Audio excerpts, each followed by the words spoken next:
Before Obergefell versus Hodges enshrined their right to marriage, same-sex couples had to create their own legal arrangements for partnerships and parenting. These arrangements could be jeopardized if the couple split up, as the two women in VL versus EL discovered. VL and EL formed a committed relationship in 1995. Using assisted reproduction, EL gave birth to 3 children.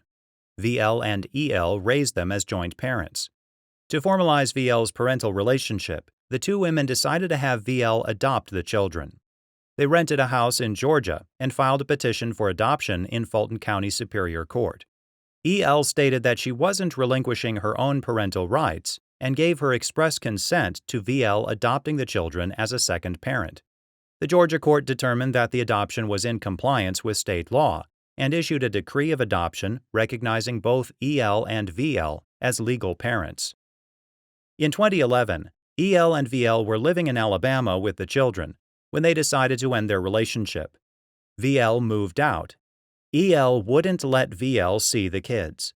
VL petitioned Alabama County Court to register the Georgia adoption and request custody or visitation. The court awarded her visitation. EL appealed the visitation order. She argued that Alabama courts shouldn't recognize the Georgia adoption judgment because the Georgia court had lacked subject matter jurisdiction to enter it. The Court of Appeals found for VL. The Alabama Supreme Court reversed. Under its reading of the Georgia adoption statute, a child with a living parent could be adopted by a third party, only if the parent surrendered all her rights to the child.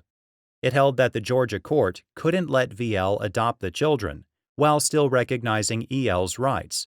So the Alabama courts didn't have to give full faith and credit to the Georgia adoption judgment. The United States Supreme Court granted cert.